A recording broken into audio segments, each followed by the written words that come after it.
Շնորհակալություն, բայց խնդրում եմ մինչև այդ պարզաբանել հարցերի ձևաչափը, հարց պատասխան արձագանք, թե հարց ու պատասխան, որտեղ որակարգում ոչինչ բան չկա այդ մասին, ավանդական հարց պատասխան արձագանք։ Կարող եք արձագանքել։ Շնորհակալություն։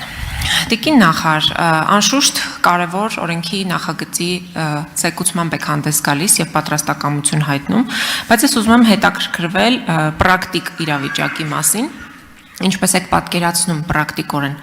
աղմուկի դեմ պայքարը, որովհետև մենք գիտենք, որ ընդունվել է մինչև հիմա նույն հրավառությունների մասին նախագիծը օրենք դարձավ եւ հնարավորություն չկա, որ մենք կարողանանք վերահսկել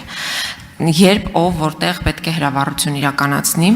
Հետո ես հիշում եմ, որ այս դահլիճում շատ մեծ շուկով ծխախոտի դեմ պայքարի արշավներ, բայց հիմա բոլոր հնարավոր մեծ ու փոքր ռեստորաններ, սրճարաններում մարդիկ ազատ ծխախոտ են օգտագործում, ուղղակի մոխրամանները փոխարինվել են այսպիսի միանգամյա օգտագործման բաժակներով։ Սա երկրորդ, այսինքն վերահսկելիությունը զրոյական է։ Հիմա դրանից հետո գալիս եք ավելի մի հատ ուրիշ օրենք եք բերում, աղմուկ, որի բացահայտումը ես տեսականորեն չեմ պատկերացնում, հաշվի առնելով են նաև տեխնիկական հնարավորությունները, որոնց մասին ձեր ելույթում չասեցիք, ինչպես պետք է դրանք կոնկրետ, այսպես ասեմ, բռնացնեք։ Եվ նաև ուզում եմ հիշեցնել ձեր մյուս նախաձեռնության մասին, աղը ձեր դարակում էիք դնում, չէիք բերում, բայց այդ աղն էլ չկարողացանք այդպես էլ կյանքի կոչել, այսինքն աղը այնքան վնասակարության մասին խոսեցիք, բայց ի վերջո մենք չհասկացանք աղի վնասակարության մասին խոսելով մենակ ձեր դարակում մնաց, ինչու մնաց մենակ ձեր դարակում, որովհետև մենք տեսնում ենք, որ բոլոր տեղերում անխոչնդոտ նաև օգտագործվում է աղը։ Ու նաև մի հարց վերջում աղմուկի տարբեր տեսակներ նշեցիք, արդյոք այդ աղմուկի տեսակների մեջ մտնում էր օրինակ վարչապետի կորտեժի աղմուկը։ Ես կենտրոնի բնակիչ եմ եւ ամեն առավոտ ու ամեն երեկո իմ երեխաները արթնանում են վարչապետի կորտեժի աղմուկից։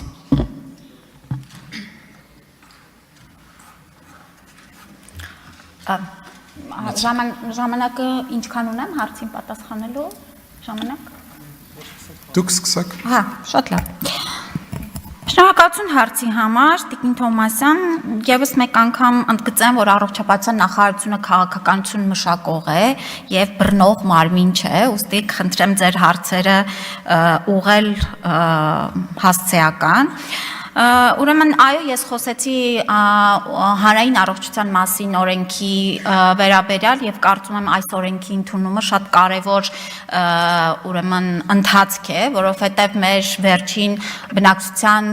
ուրեմն սանիտարական պաշտպանության մասին օրենքը 90-ական թվականներին ընդունված օրենք էր եւ դրանից հետո անընդհատ փոփոխությունների արդյունքում շատ դեպքերում օրենքի սկիզբն ու վերջը չէր համընկնում անգամ շարահյուսորեն եւ ըստ էության ձևաբանական առումով եւ մեզ համար շատ կարեւոր էր ունենալ մեկ համապարփակ ամբողջական մեր այսօրվա խնդիրներին անդրադարձող եւ որոշակի լուծումներ բերող նոր օրինագծով եւ ինչպես նշեցի, այո, այս օրենքում ինչպես տարանջատվել են հասկացությունները, տրվել են լիազոր մարմի ուրեմն գործառույթների շրջանակը եւ դրա արդեն հաջորդող նորմատիվ ենթաօրենսդրական ակտերով կարգավորվեն մնացյալ հարցերը։ Ինչպես ենք պատրաստվում ուրեմն այս օրենքի կիրառությունը ապահովել, նախ ամենակարևորը մեր համար կանխարգելիչ գործողություններն ու միջոցառումներն են, որոնք որ ըստ էության ավելի նպաստում են որևէ քաղաքականության ճիշտ ուրեմն կյանքի կոչելուն, պետք է նշեմ, որ այսօր ՄԱԿ փորձաքննությունների ընթացքում առողջապահության նախարարությունը եւս տալիս է իր եզրակացությունը, թե արդյոք տվյալ նախագիծը, դա կլինի շինարարական, թե այլ նախագիծ, ունի հաշվարկված աղմուկի վերաբերյալ ուրեմն ազդեցության գնահատական եւ այս հատվածը հենց ուրեմն կանխարգելիչն է, որ ցանկացած նախագիծ պետք է ունենա հստակ աղմուկի հաշվարկ, թե ինչպիսի աղմուկ է արտանետվելու եւ ինչ միջոցառումներ են իրականացվելու, որպիսի ազդեցություն ազդեցությունը մարդու առողջության վրա ուրեմն չլինի մեծ, լինի սահմանաչափերի շրջանակներում։ Դուք նշեցիք հրավառությունների մասին փոփոխությունը, ես կարծում եմ դա ուրեմն երկար քննարկվեց եւ ինչ որ առումով նաեւ բան կար,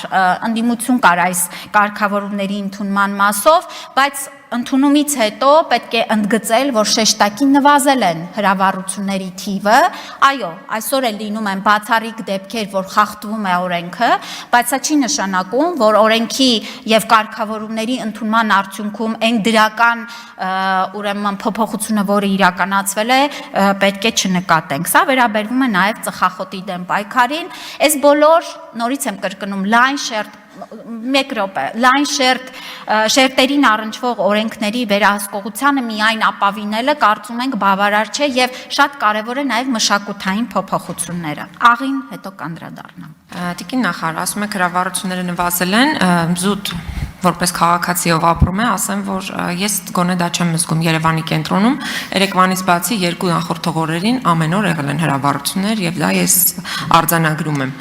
Ինչ վերաբերում է դուք բռնող մարմին չեք, այո, դուք բռնող չեք, դուք վերահսկող եք եւ պիտի այնպիսի քաղաքականություն մշակեք, որ բռնողները կարողանան բռնել։ Այսինքն պիտի այդ գործիքակազմը տակ այն իրավապահ կառույցներին, ովքեր որ կարողանան իրականացնել իրենց մասնագիտական պարտականությունները։ Եվ մի հարց էլ այստեղ հնչեց տեղեկություն եւ նաեւ նախադեպային իրավունքի ու նախադեպի մասին խոսակցություն, որ աղմուկը նաեւ խոշտանգում է։